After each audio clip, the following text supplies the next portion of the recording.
a long-running Ebola blood study in the Democratic Republic of the Congo that sets up makeshift labs in remote parts of the country will join the vaccine trial underway.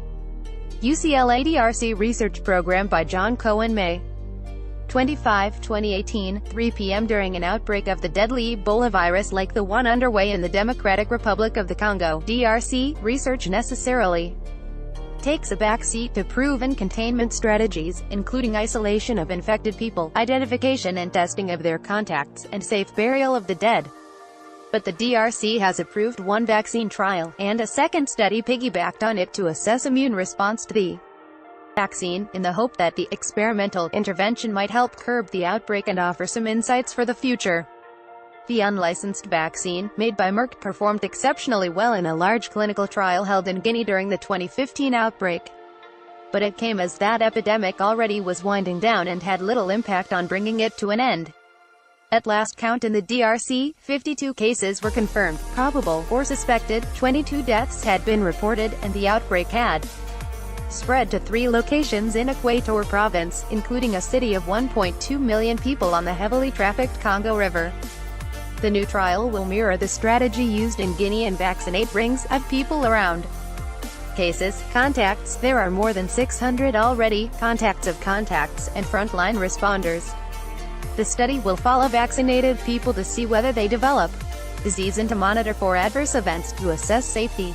For ethical reasons, there is no control group, however, so study will yield limited data about efficacy.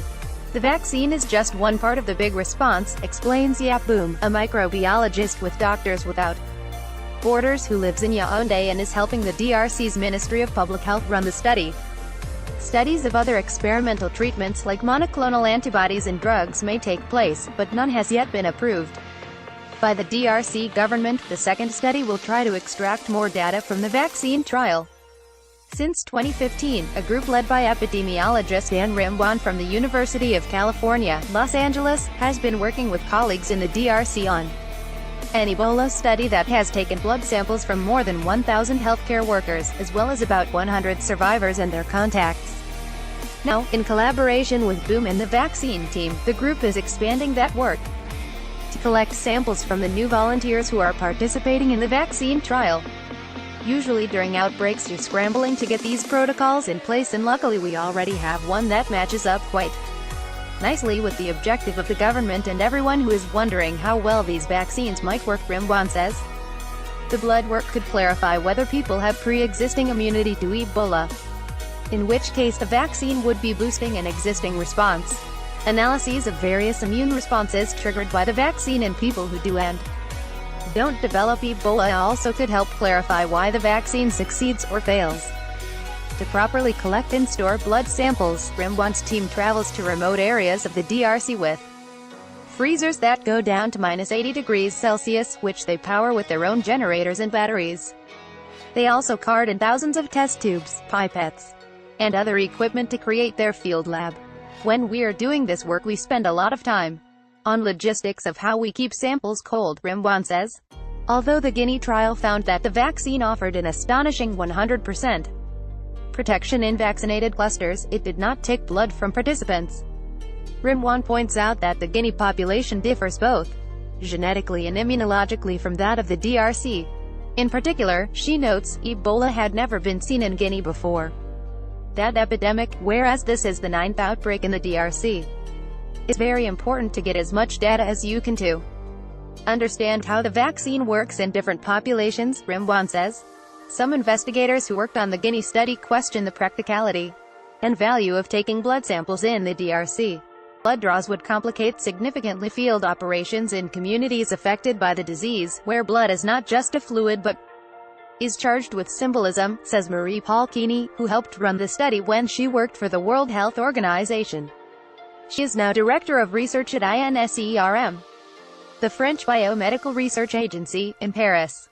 At the time of the Guinea study, communities reacted violently to some outreach workers, and there initially was much concern that many people would not even volunteer to participate in a vaccine study, but nearly 8,000 people did. Mark Feinberg, who heads the International AIDS Vaccine Initiative in New York City and who worked for Merck during the trial in Guinea, also questions the value of Rimwan's study. Merck's vaccine was tested in many other studies, and several of those did blood draws to help clarify the relationship between the vaccination and various immune responses.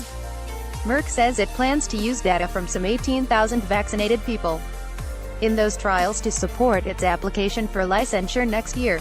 I am not sure that having additional data on immune responses in the current outbreak in DRC would add significantly to this data package, Feinberg says. To Anthony Fauci, who heads the National Institute of Allergy and Infectious Diseases in Bethesda, Maryland, more data are always good. It's always better to have material that you can examine than to not have any material, he says. Linda Venzel, an epidemiologist with international health nonprofit Path in Seattle, Washington, who works in the DRC, agrees. This study is fantastic, she says, and Rimwan's group has the trust of public health leaders in the country. Their serosurveys are very important. Venzel says, this is the kind of quantitative data that we need. Rimwan expects that their studies will uncover surprises. Indeed, in the 30th of January issue of the Journal of Infectious Diseases, Rimwan and colleagues described how they found Ebola antibodies in hundreds of people in the DRC who live in areas that have never had a documented outbreak of the disease. There are more questions to answer than just licensure, she says.